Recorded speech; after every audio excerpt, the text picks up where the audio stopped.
नमस्कार, जय हिंद। तो दोस्तों, आज के इस वीडियो में आप सभी का स्वागत है।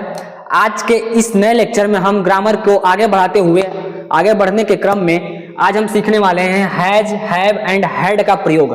कि इसका प्रयोग हम कहाँ पर करते हैं हम आप लोगों को बता दें। यह इंग्लिश का सेंटेंस बनाने के लिए, बेसिकली बातचीत करने के लिए बहुत ही इंपॉर्टेंट हेल्पिंग वर्ब है। जैसे कि हम अक्सर घर में भी या फिर कहीं पर स्कूल में बोलते रहते हैं, मेरे पास ये है, मेरे पास वो है, तुम्हारे पास कुछ नहीं है, ऐसे सेंटेंस।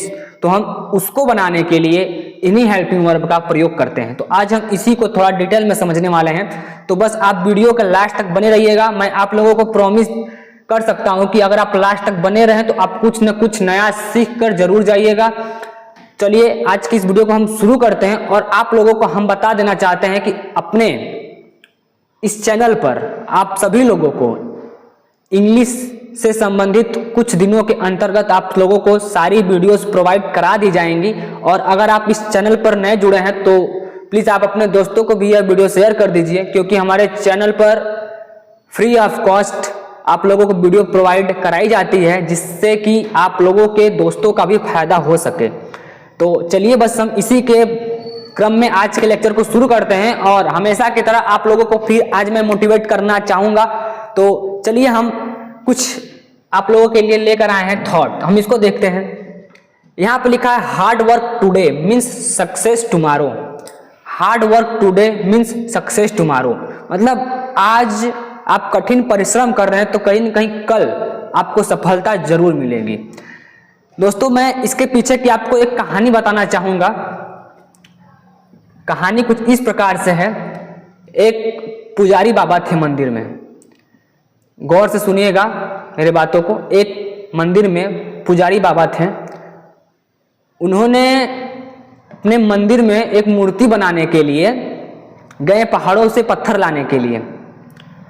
जब वो पहाड़ पर गए पत्थर लाने के लिए तो सारे पत्थरों ने जवाब दे दिया कि नहीं, हम नहीं जाएंगे, हमको छेनी हथौड़ी से जब गढ़ा जाएगा तो दर्द होगा, चोट लगेगा, पीड़ा सहनी पड़ेगी, मुझसे नहीं होगा। सारे पत्थरों ने जवाब दे दिया।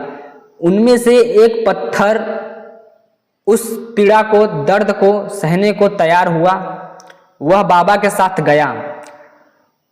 अब उसकी अच्छे से नक्काशी की गई, छेनी हथौड़ी से बढ़िया उसको एक मूर्ति का डिजाइन, एक भगवान का आकार उस पत्थर को दे दिया गया। अब उस पत्थर को मंदिर में रख कर अब उसका पूजा होने लगा। अब उस पे लोग माला, फूल, मिठाई चढ़ाने लगे। फिर कुछ दिनों के बाद जो पत्थर मना कर रहा था कि मैं नहीं जाऊंगा, वो भी यहां पर आया। उसे आना पड़ा, वो भी आया, लेकिन उसे मंदिर के बाहर रखा गया, चौखट के बाहर, उस पे नारियल फोड़ने के लिए।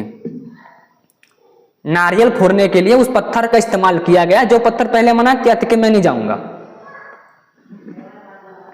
और उस पे लोग डेली नारियल फोड़ते हैं, नारियल फोड़ते हैं। और जो पत्थर पहले से नक्काशी किया गया, पहले से खूब दर्द पीड़ा सहा, छेनी हथौड़ी का दर्द सहा, आज उसको लोग भगवान के रूप में पूज रहे हैं, मिठाई चढ़ा रहे हैं, अगरबत्ती बार रहे हैं, माला फूल पहना रहे हैं।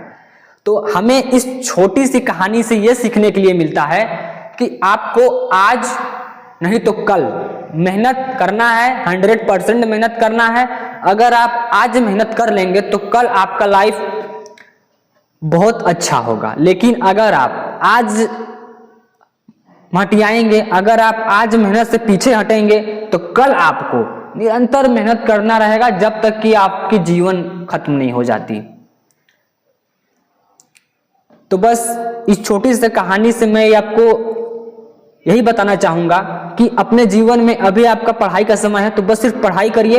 ये नहीं कि आप खेल रहे हैं, मोबाइल चला रहे हैं, रील्स बना रहे हैं। इस सबों में समय खराब नहीं करना है। हमको ओनली पढ़ाई पे डिपेंड रहना है, पढ़ाई पे फोकस करना है, पढ़ाई को लेकर आगे बढ़ना है। ठीक है, तो अगर जो अभी मेहनत कर लेगा, मैंने ये बात अक्सर हर एक वीडियो में बोला है कि अगर आप आने वाले 5-7 साल तक मेहनत कर लेते हैं तो आप अपनी जिंदगी का 40 वर्ष खुशी से बिताएंगे, इंजॉय करके बिताएंगे। अगर आप अपने जीवन का आने वाला 5-7 साल इंजॉय में लेते हैं, खेलने कूदने में बिताते हैं, फ्रेंडशिप में बिताते हैं, तो अपने जीवन का जो 40 वर्ष होगा ना बाबू, 50 वर्ष, बहुत संघर्ष करना होगा उस जीवन में, बहुत बहुत संघर्ष करना होगा। तो बस यही कहना चाहेंगे, अगर आप आज मेहनत कर लेते हैं तो कल आराम होगा, अगर आज आराम करते हैं तो कल मेहनत करना होगा। मेहनत तो करना होगा आज नहीं तो कल, तो आज करे सो कल करे, कल करे सो अब, पर में परला होगी बहुरी करेगी कब। अगर आप भी इस वीडियो पर क्लिक कर दिए हैं तो सीरियसली होकर पढ़ाई करिए। चलिए हम इस वीडियो को शुरू करते हैं और आप लोगों को कुछ अच्छा बताने का प्रयास करते हैं। तो चलिए वीडियो को शुरू करते हैं। तो दोस्तों आज हम सीखने वाले हैं हैज, हैव एंड हैड का प्रयोग। तो मैं इसके बारे में थोड़ा सा आपको कुछ बताना चाहूंगा। तो आइए हम इसके बारे में कुछ जान लेते हैं। देखिए, हैज, हैव, हैड तीनों का मतलब होता है पास के लिए, मतलब कि हमारे पास जब कोई वस्तु है हम उसको दर्शाने के लिए हैज, हैव, हैड का प्रयोग करते हैं। अब देखिए यहां पर थोड़ा गौर करिएगा, has, have, had, has, have, had तीनों का मतलब है पास के लिए, लेकिन हैज, हैव प्रेजेंट टेंस में होगा, प्रेजेंट में, और हैड जो है ये पास्ट के लिए है। अब देखिए प्रेजेंट में दो है, हैज भी है, हैव भी है, लेकिन हैज सिंगुलर सब्जेक्ट के लिए है, हैव प्लूरल सब्जेक्ट के लिए है। हम यहाँ पर लिख देते हैं आप लोग के लिए कि जो हैज है सिंगुलर के लिए है, सिंगुलर सब्जेक्ट के लिए, और जो हैव है यह है प्लूरल मतलब बहुवचन सब्जेक्ट के लिए। और ये जो है ये दोनों के लिए यूज हो सकता है, लेकिन पास्ट में रहेगा तब, जैसे कि मेरे पास कलम था, मेरे पास पेन था, मेरे पास घर था, तुम्हारे पास एक अच्छा सा कपड़ा था, तुम लोगों के पास 4 गाड़ियां थीं। अगर ऐसे वाक्य आएंगे तो हम वहां पर हैड का यूज करेंगे, चाहे वो सिंगुलर सब्जेक्ट का हो चाहे प्लूरल हो, लेकिन अगर वो पास्ट टेंस में है तो हैड का प्रयोग हेल्पिंग वर्ब के रूप में होगा। ठीक है, इतना क्लियर है। अब चलिए बस इतना आपको क्लियर हो गया तो चलिए अब हम आते हैं मेन टॉपिक पर, आप लोगों को समझाते हैं। तो चलिए आते हैं। पहला हमें पढ़ना है यूज ऑफ हैज। क्या पढ़ना है भैया? पहला हमें पढ़ना है यूज ऑफ हैज। हैज मतलब होता है पास है। ठीक है, अभी मैंने आपको वहां पर बताया ये किस सेंस में है, सिंगुलर के लिए। किसके लिए? सिंगुलर के लिए, एक वचन के लिए। ठीक है, देखिए हैज किसके साथ लगेगा? ही, सी, इट, कोई नाम के साथ, और सिंगुलर नाउन। सिंगुलर नाउन मतलब एक वचन संज्ञा के साथ। अगर कोई संज्ञा है, एक वचन है, तो उसके साथ हैज का उपयोग होगा, के साथ प्रयोग होता है।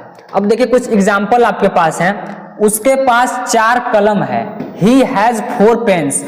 उसके पास, उसके, उसका का हिंदी क्या होगा? आप यहाँ पर उसका का इंग्लिश ही होगा, आप यहाँ पर सी भी लगा सकते हैं। अब डिपेंड करता है कि आप उसके किसको कह रहे हैं, लड़की को कि लड़के को। अगर लड़की को कह रहे होंगे कि उसके पास 4 कलम है तो सी हैज 4 पेन्स।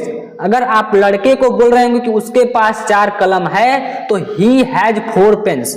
अंडरस्टैंड? चलिए आगे देखते हैं। सेकंड एग्जांपल है राधा को आज बुखार है। राधा को आज बुखार है तो Radha has fever today. Radha को आज बुखार है। अब देखिए आप कहेंगे बुखार कैसे पास में है?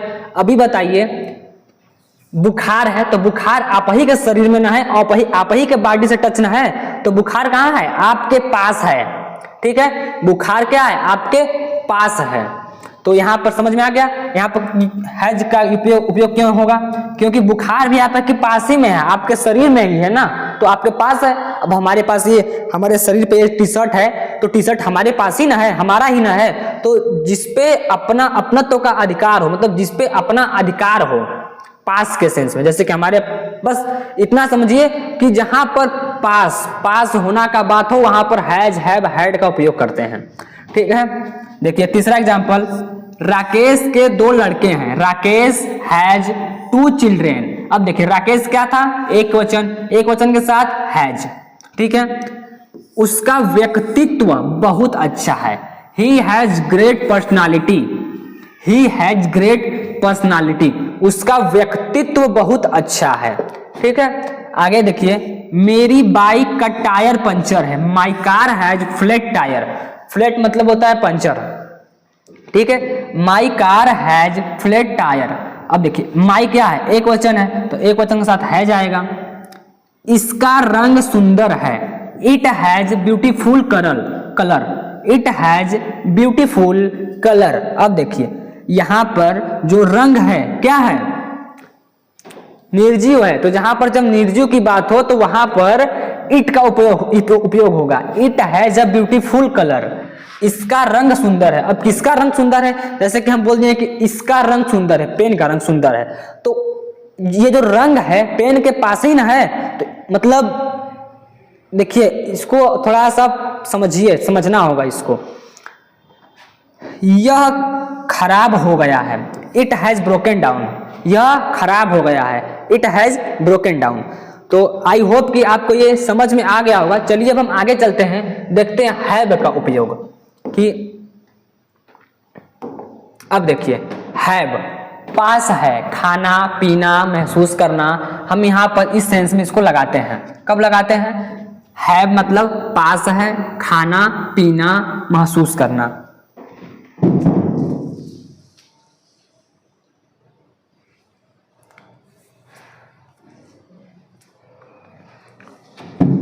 ठीक है।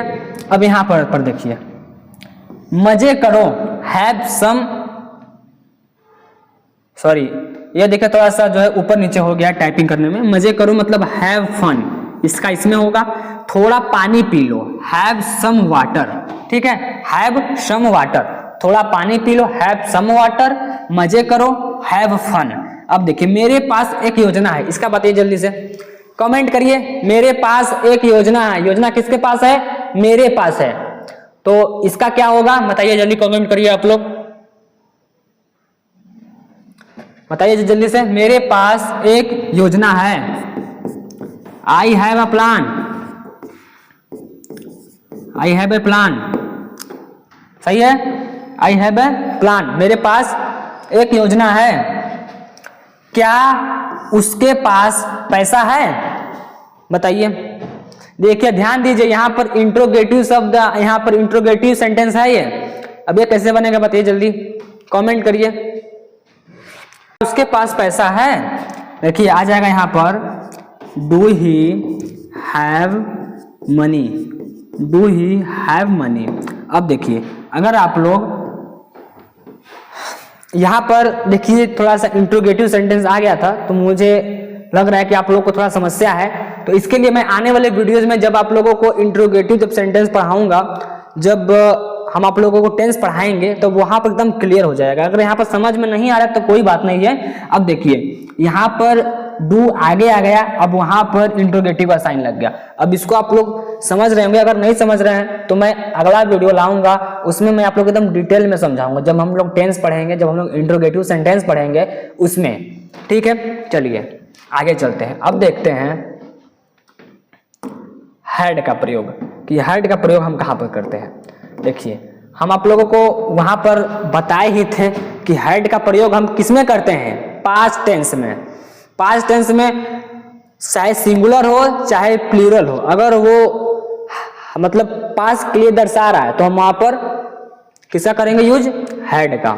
देखिए यहाँ पर जैसे कि पास था, खाया था, पिया था, जैसे कि आल सब्जेक्ट, जितने भी सब्जेक्ट हैं सभी सब्जेक्ट के साथ हम किसका करेंगे यूज, हैड का। जैसे एग्जांपल देखिए, हमने कल बहुत मजे किए थे, हमने कल बहुत मजे किए थे, तो we had a lot of fun yesterday, we had a lot, के हैड दर्शा रहा है किसको, पास्ट को। यहाँ पर देखिए थे, था, थी, थे, आप पढ़े होंगे, खूब रटे होंगे एकदम, हम लोग भी रटे थे, है, हूं, है, था, थी, थे, रहा है, रही, रहे हैं, होगा, हो, गा, गे, गी, कुल बहुत रटा गया था। तो आप लोग भी कहीं ना कहीं सीखे होंगे। तो थे मतलब किसको दर्शा रहा है, पास्ट को। तो we had a lot of fun yesterday, हमारे पास एक किताब थी, बताइए हमारे पास एक किताब थी, तो क्या हम इसका इस प्रकार बना सकते हैं? वी हैड, बताइए, हमारे पास एक किताब थी, वी हैड अ बुक, क्या ये सही है? वी हैड अ बुक, हमारे पास एक किताब थी, सही है। आगे देखिए, नेक्स्ट देखिए, नेक्स्ट है मेरे पास 3 कलमें थी, मतलब 3 कलम था, तो मेरे पास, तो I had 3 pen, I had 3 pens, मेरे पास 3 कलमें थी, आई हैड 3 पेन्स, ठीक है। तो आई होप कि आप लोगों को हैज, हैव, हैड, बस देखिए इतना ही है। बाकी देखिए आप लोगों को प्रैक्टिस तो करना होगा कि किसके साथ क्या लगेगा। हम लोग जब पढ़ रहे थे इंग्लिश, जब हम लोग ये सब जब हम सीख रहे थे, तो हम लोग के जो सर थे वो खूब मतलब एकदम रटवा दिए थे कि आई के साथ हैव, आई के साथ have, I have, I have, I have, I have, I have, we have, we have, we have, we have, we have, he has, he has, he has, he has, she has, she has, she has, it has, it has, it has, it has, ऐसे एकदम खूब एकदम रटवाते थे एकदम। अब तो एकदम जुबान पे मतलब हो गया कि नहीं, अगर ही बोल दे तो उसके साथ तो हैव तो आ ही नहीं सकता है, इतना तो एकदम क्लियर हो गया है। तो आप लोग अपने से पहले मतलब अपने से 5-6 बार 10 बार ऐसे बोल लीजिए, he has, he has, he has, he has, he has, he has, फिर she has, she has, she has, she has, she has, she has.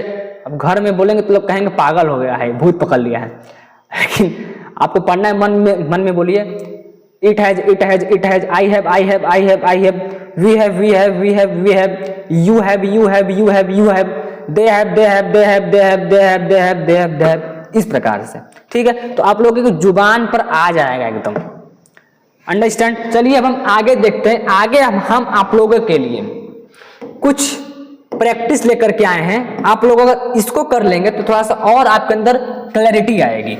देखिए हम थोड़ा सा कुछ करवाते हैं, देखिए इसमें से हम कुछ करवा देंगे और कुछ आप लोगों को होमवर्क में देंगे, ठीक है। आप लोगों को होमवर्क करना पड़ेगा, आपको प्रॉपर एकदम नोट्स बनाइए आप।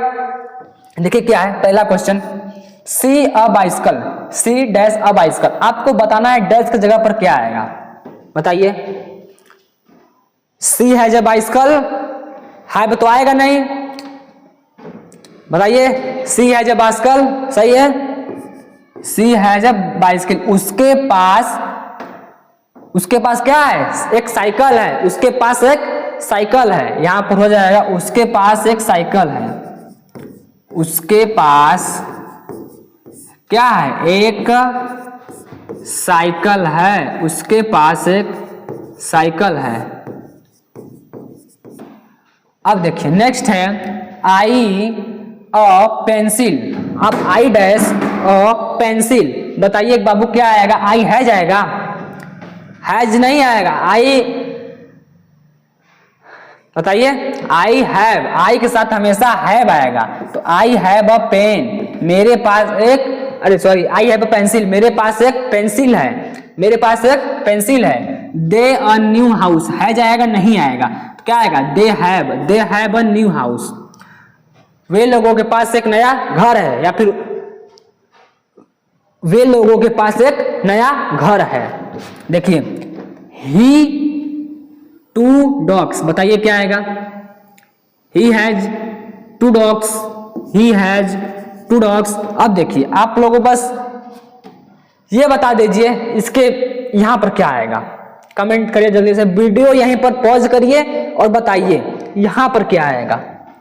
वी सम फ्रूट्स, बताइए बाबू क्या आएगा, वी सम फ्रूट्स, डैश में है, चलिए बता देते हैं, वी हैव सम फ्रूट्स। अब वी के साथ हैव कहाँ आया, अब एक पूछोगे तो पिटाओगे बहुत, कहें कि वी क्या है, बहुवचन है, बहुवचन के साथ क्या आएगा, बहुवचन आएगा ना, हैज नहीं आएगा, हैव आएगा, अंडरस्टैंड। अब इतना हो गया, आप लोगों को क्वेश्चन, अब होमवर्क का क्वेश्चन हम देते हैं, आप लोग कर के आइएगा, पहला ये, दूसरा, तीसरा हो गया, तीसरा ये हो गया, चौथा, पांचवा, 5 क्वेश्चन होमवर्क है आप लोगों का, आप लोग इसको कर लीजिएगा। और अगर कोई चीज छूट गया हो तो कमेंट में जरूर बताइएगा। अब देखिए और भी कुछ यूज होते हैं जैसे कि has to, have to, had to, तो ये सब मजबूरी वाले सेंटेंस होते हैं कि तुम्हें करना पड़ेगा, तुम्हें स्कूल जाना पड़ेगा, you have to go to school, तुम्हें स्कूल जाना पड़ेगा। मतलब जहां पर जब मजबूरी वाली जब सेंटेंस आती है तो हम वहां पर has to, have to, had to का प्रयोग करते हैं। तो उसका वीडियो लेक्चर हम एक दूसरा लेकर आएंगे। अगर हम इसी में बता देंगे तो वीडियो ज्यादा लंबा हो जाएगा, और जब वीडियो लंबा हो जाएगा तो आप लोग को एकदम बोरियस महसूस होगा। तो हम नहीं चाहते कि आप लोग को बोरियस महसूस हो, हम बस ये चाहते हैं कि आप लोग हंसी हंसी में, मजे मजे में एकदम बढ़िया चीज सीख लीजिए, और इसको जितना हो सके उतना अपने दोस्तों में प्रैक्टिस करिए, अपने आप दोस्त को पढ़ाइए। कहीं आ इधर तो के पढ़ाते हैं हम, पढ़ाइए। ओके, कहिए कि हम तुमको पढ़ाते हैं हैज, हैड। ओके, पूरा समझाइए। देखिए हम बस इतना कहते हैं, 10 बार पढ़ने से अच्छा है एक बार किसी को पढ़ा दो। हम महसूस भी किए हैं, 10 बार पढ़ने से अच्छा है एक बार किसी को पढ़ा दो। जब वो तुमसे डाउट पूछेगा तो तुम खुद बताओगे, तुम्हारा क्लियर हो जाएगा। ठीक है, तो देखिए आगे भी कुछ है। अब आगे एंटोनिम, हमारा डेली का जो टारगेट होता है ये होता है कि हम ग्रामर का एक नया पोर्शन सीखेंगे, नया कोई चीज सीखेंगे ग्रामर से रिलेटेड, और 10 एंटोनिम्स मतलब 10 विलोम शब्द हर एक वीडियो लेक्चर में हम आप लोगों को देंगे। देखिए 3 वीडियो लेक्चर हो चुका है, एक ये मतलब ये भी जो बन रहा है अभी आप लोग जो देख रहे हैं पहला, और 2 वीडियो मैंने पहले से बना दिया है। अगर आपने नहीं देखा है दोनों वीडियो तो दोनों वीडियो का लिंक इसी वीडियो के नीचे डिस्क्रिप्शन बॉक्स में है और मैं डाल दूंगा, जाकर आप लोग वहां से देख लीजिएगा। अगर आप लोग उसको देखेंगे तो आप लोग को कुछ और नया चीज सीखने के लिए मिलेगा, और आप लोगों को ग्रामर के अंदर कॉन्सेप्ट और भी क्लियर होगा। ठीक है, जो कि बहुत अच्छे से मैं समझाया हूं, एकदम बिना मतलब किसी दबाव के, बिना प्रेशर के, बिना रूल नियम के, एकदम बस टोटली आप लोगों को मैं हंसी मजाक के तरीके से सिखाया हूं। ठीक है, तो अब हम लोग देखते हैं अपना ये 10 एंटोनिम कर लेते हैं, फिर 10 एंटोनिम के बाद फिर ये सेशन एंड होगा, फिर आप लोग अपना पढ़िएगा। पहला है एंटोनिम ऑफ डे। डे का विलोम शब्द क्या होगा? डे मतलब दिन, तो दिन का क्या? रात, night. Option A is a correct answer. चलिए next question, second question, antonym of death. Death मतलब मृत्यु होता है, डेथ मतलब मृत्यु, तो मृत्यु का उल्टा क्या होगा? जीवन मतलब life. Option B is a correct answer. Next question is on your screen. Question number 3 is a antonym of deep. Deep मतलब होता है गहराई, डीप मतलब गहरा। अब गहराई का क्या होगा? उथला मतलब उठा हुआ, तो उठा हुआ किसके माने होता है? अब बताओ।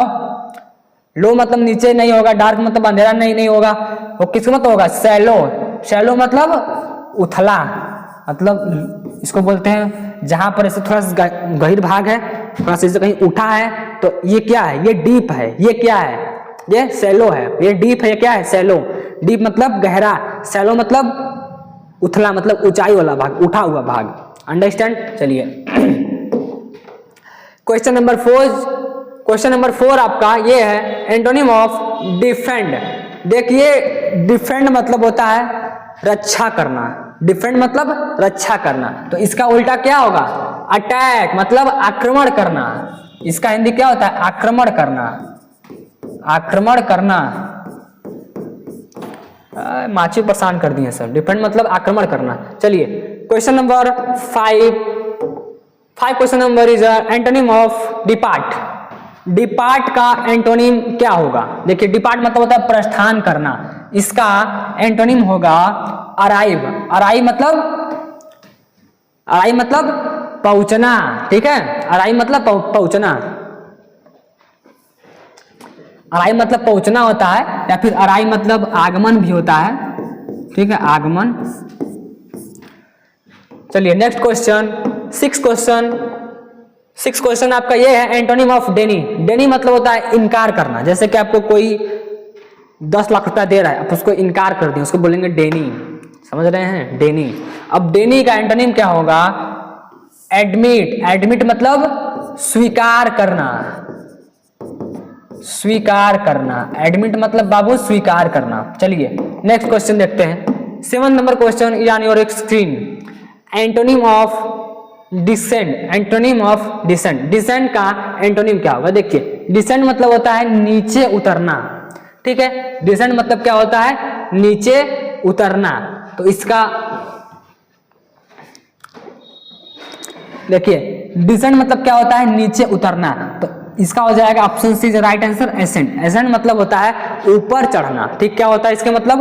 ऊपर, ऊपर चढ़ना, ऊपर चढ़ना, ठीक है, ऊपर चढ़ना। अब चलिए next question is on your screen. Question number 8, question number 8 कह रहा है एंटोनिम ऑफ डिस्ट्रॉय। डिस्ट्रॉय का एंटोनिम शब्द वर्ड क्या होगा? डिस्ट्रॉय मतलब होता है नष्ट करना, और जब नष्ट कोई चीज करेंगे तो इसका उल्टा क्या होगा? बनाना। बनाना मतलब कंस्ट्रक्ट, कंस्ट्रक्ट है, हाँ yes. Option B is a right answer. Option B क्या है? Construct, construct is a right answer. Construct मतलब होता है बनाना, बनाना या फिर निर्माण करना, ठीक है। चलिए next question, question number 9 question number ये है एंटोनिम ऑफ डिफिकल्ट। डिफिकल्ट मतलब होता है कठिन, तो कठिन का इजी, इजी मतलब simple. Option A is a right answer. चलिए नेक्स्ट क्वेश्चन, लास्ट क्वेश्चन है। देखिए जो 10वां है ये आपका लास्ट क्वेश्चन है ये आपका लास्ट क्वेश्चन है 10वां। Antonym of डिसमिनिश। डिसमिनिश मतलब होता है घटाना, ठीक है। डिसमिनिश मतलब घटाना। तो इसका राइट आंसर आई होप कि ऑप्शन नंबर सी होगा। सी मतलब इंक्रीज। इंक्रीज मतलब क्या होता है? बढ़ाना। इंक्रीज मतलब बढ़ाना। तो आप सभी लोग इसको अपने नोट्स पर कर लीजिएगा, ठीक है। जब आप इसको लिख लेंगे, देखिए 3 वीडियो लेक्चर के माध्यम से आप लोगों को 30 एंटोनिम हो गया होगा। 100 एंटोनिम होने के बाद यही सब जो एंटोनिम हो रहा है ना, 100 एंटोनिम मतलब क्या? 10 वीडियो, 10 दहा में 100। तो ये जो 10 एंटोनिम हम डेली करा रहे हैं, 10 वीडियो के बाद अगला वीडियो जो आएगा 100 एंटोनिम, 100 एंटोनिम का सीरीज एक ही वीडियो में चलेगा, जिससे कि आप लोगों के पास एक इकट्ठा वीडियो भी हो जाएगा और आप लोग एक जगह लिख भी लेंगे, ठीक है। और एग्जाम जब होगा आप लोगों का तो आप लोगों को तैयारी करने में भी बहुत मदद मिलेगी। देखिए ये क्वेश्चन फालतू क्वेश्चन नहीं है, ये सब क्वेश्चन बाबू एग्जाम में पूछे गए क्वेश्चन हैं। हल्के मत लेना कि कहीं से उठा कर रख दिया गया है, नहीं। इसे एक गाइड से लिया गया है जो कि उसमें प्रीवियस ईयर क्वेश्चन होता है, और मैं इसे खुद अपने हाथों से टाइप करता हूँ, ठीक है। तो चलिए आगे भी कुछ है, देखते हैं। No, thanks for watching this video, thanks for watching this video. तो दोस्तों आज के लिए बस इतना ही। आई होप कि आप लोगों को यह वीडियो पसंद आया होगा। अगर पसंद आया तो वीडियो को लाइक करना, शेयर करना, सब्सक्राइब करना, अपने दोस्तों को भी शेयर करना। पढ़ाई पर आप लोग अधिक से अधिक ध्यान दें, और पढ़ाई से रिलेटेड कोई भी समस्या हो तो आप लोग इस वीडियो के नीचे कमेंट में लिख सकते हैं। मैं उसे रिप्लाई करने का, उसका हल ढूंढने का पूरा प्रयास करूंगा। तो दोस्तों आज की वीडियो में बस इतना ही। मिलते हैं किसी अगले वीडियो में एक धमाकेदार वीडियो के साथ। आज के लिए इतना ही। जय हिंद, take care, bye bye, see you.